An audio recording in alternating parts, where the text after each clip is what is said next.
Think big news in four-wheel drives, and the Toyota Hilux is it. It is by far the best-selling 4x4 on the market. And this is the latest one, the all-new 8th generation Hilux. It's new from the ground up. New chassis, new suspension, new body and new diesel engines. In fact, the Toyota sticker across the tailgate is the only carryover part. And it needed it too. The Hilux was feeling tired and underdone against fresher dual cab rivals such as the Ford Ranger, Volkswagen Amarok and Mazda BT50. Now, a big sales pitch with this latest model is toughness. The Hilux has previously been tagged as unbreakable, and the company wanted this all-new model to live up to the tagline. The chief engineer of this car previously worked on the tiny IQ European city car. He was brought on to think differently and soon decided that a large part of his work had to focus on what he described as redefining tough. But comfort was also a major focus for the new Hilux. The rear leaf springs were lengthened to be more compliant, and there have been big inroads on reducing noise in the cabin. One area Toyota's made some pretty huge strides with this Hilux is with refinement. Heaps quieter, particularly on the road at higher speeds and even on this sort of choppy stuff.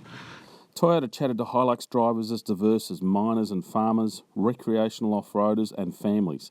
It was all about trying to create the most capable and confident off-road ute, and one that appealed to a broadening buyer base. Plenty has changed under here as well. All new engine, so 2.8 litre down from the previous model's 3 litre. 130 kilowatts, not the most powerful unit in the business, but 450 newton meters, so it's doing what it should there. You'll notice one thing, no intercooler on the top anymore. There is actually an intercooler, but it's buried way down in there. Obviously potentially more susceptible to damage, but engineers assure us that they've done plenty of work to protect it, so we'll see.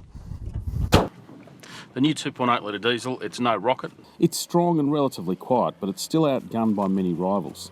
It holds its speed nicely up hills, but is leisurely in building that speed. Think of the diesel as a step up on the last one, but not a giant leap. But the tow capacity has jumped impressively, and the Hilux is now on par with rivals. 3.5 tonnes, but only for the manual models. The auto is limited to 3.2 tonnes. The off-road credentials too are a lot better than previously. You're looking at 279mm of ground clearance and a lot better wheel articulation left to right. So when we start getting into the trickier stuff, you're a better chance to have the wheels on the ground. Engineers put a lot of work into ensuring the new Hilux could go further and more effortlessly. It's a part-time four-wheel drive system, so on-road only two-wheel drive. You've got four-wheel drive high, but obviously no centre diff, so it's only for the slippery stuff. And then push it in and grab low range. The low range gearing is about 10% lower than before, so better for trickier slow speed stuff. So just popping it in low range now for some more serious stuff. Twist of a knob. We've also got a rear diff lock if we think we're going to get stuck. Plus there's downhill assist control that automatically controls speed on steep slopes. Pretty good approach and departure angles too, and Toyota's gone to a fair bit of effort to make sure it can tackle some decent stuff. Even on the optional bull bar, for example, they've taken the corners off the bull bar.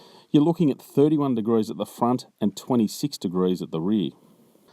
Underneath, the protection has been beefed up too. As well as being more expansive, the metal on the skid plates is thicker and more effort has been put into ensuring it can glance off rocks, sand or mud, or even divert sticks away from mechanical components.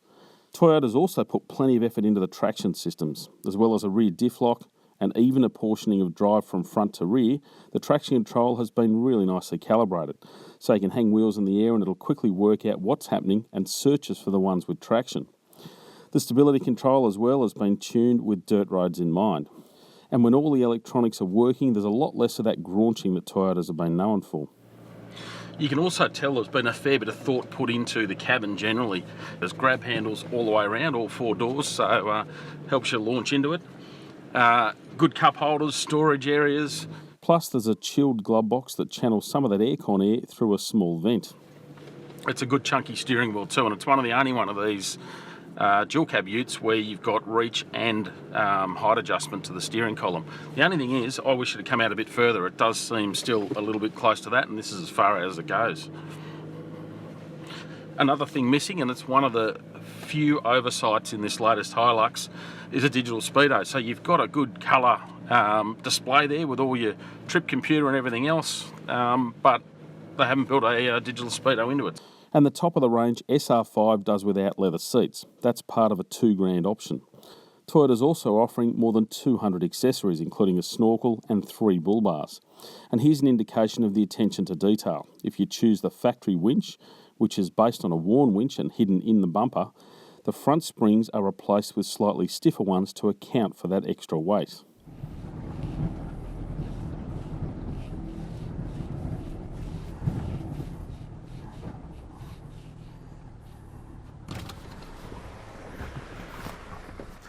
So an all-new Hilux was always going to be big news. It is the best seller. And really I was thinking this car could go either way, either be one of the sort of cheaper, a little bit underdone sort of utes that we've seen a bit of in recent years, or raise the bar, and really you can stick it in that latter category. This one has shifted the bar enormously. It's a massive step up on the previous Hilux.